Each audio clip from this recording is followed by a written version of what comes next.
Now that leads me to summarize the 13 studies that have been done, all showing that interpersonal behavior affects other persons, which is suggestive of pheromones.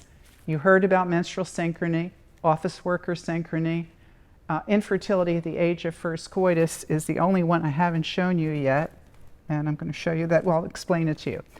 Dr. Garcia, who was the reproductive surgeon who was my mentor, and he was a professor in the gynecology department, was an infertility expert, and he did surgery for infertile women. And he had a huge following because he was so competent. And I came up with this idea that because I was learning in biology that baby birds have to hear their species-specific bird song while they're in the nest, the courtship song. Birds court each other. Their reproductive life is sexual, meaning a male and a female get together to produce progeny. And the male courts the female. And unless the baby, when it's in a nest, an infant bird, hears the species-specific courtship song, when it grows up, it will never mate. And it seemed that there was a critical period for the development of fertile capacity in baby birds. So I asked Celso Garcia, do you suppose there might be a critical period to start sexual intercourse? That maybe your patients who are infertile waited too long. And he said, well, that's interesting. You can study that if you want to. And we found a whole bunch of undergraduate students who were willing to work with me one semester. And maybe once a week we trooped into a conference room at the gynecology department, got a whole pile of patient records, and for every record looked at what was her diagnosis for infertility, or was she just a routine gynecology patient, and what was her age at first coitus.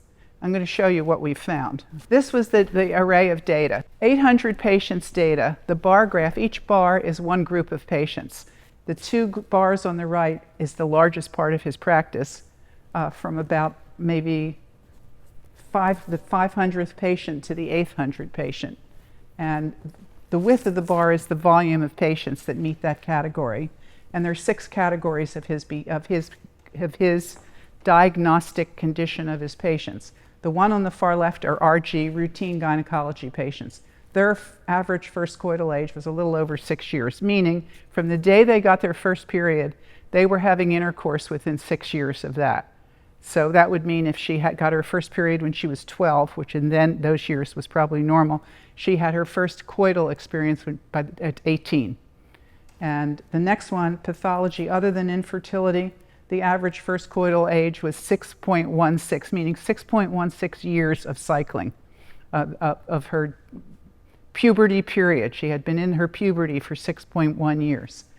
The SI is secondary infertility. These are women who could get pregnant, but there was a problem. They maybe had a baby once before and now they couldn't. And they were also under 7 years of menstruation at their first coital age, looking back. But the two primary infertility patient groups had a first coital age way later than the rest of the group. That suggested to us, and this became another scientific paper, there may be a critical period in women for intimate behavior in order to develop the reproductive endocrine system in order to subsequently become fertile. That maybe humans are not that different than baby birds, that we do have critical periods for the development of intimate conduct. So these were the whole array, and I stopped because I hadn't shown you infertility and age at first coitus. Regular sex was associated with regular cycles, meaning regular fertile cycles. That was replicated by someone else in 1991. Sleeping next to a male, a woman named Dr. Vaith showed that women who slept with a romantic partner were more likely to be ovulating. Regular sex produced an association with a fertile basal body temperature, you saw.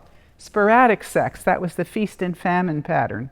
Feast and famine in eating is very unhealthy. It turns out it's very unhealthy in sexual behavior too. A steady relationship is healthy.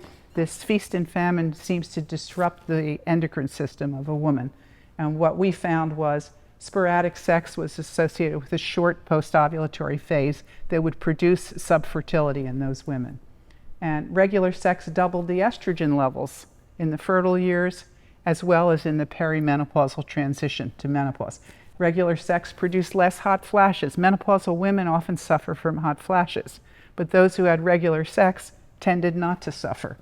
Cohabiting with a man, later onset of menopause. That was Lydie Sievert in 2001. Now, why it would matter that to have a later onset of menopause, it means she's going to live longer. Longevity is related to how late your reproductive life ends. Underarm sweat. Now we're going to get to this. Underarm sweat was starting to be thought of as a source for pheromones. I'm going to show you that it was. But at the time, we had shown that it was, and Wedekind said, but isn't underarm sweat repulsive? And yes, it is. And they did experiments to show that it was less repulsive if it was not a relative of yours. Now, that argues for a system designed to deter incest. And I think that's pretty neat. But you're going to see that the element in the underarm sweat extract that does it has no bad odor. He didn't know that.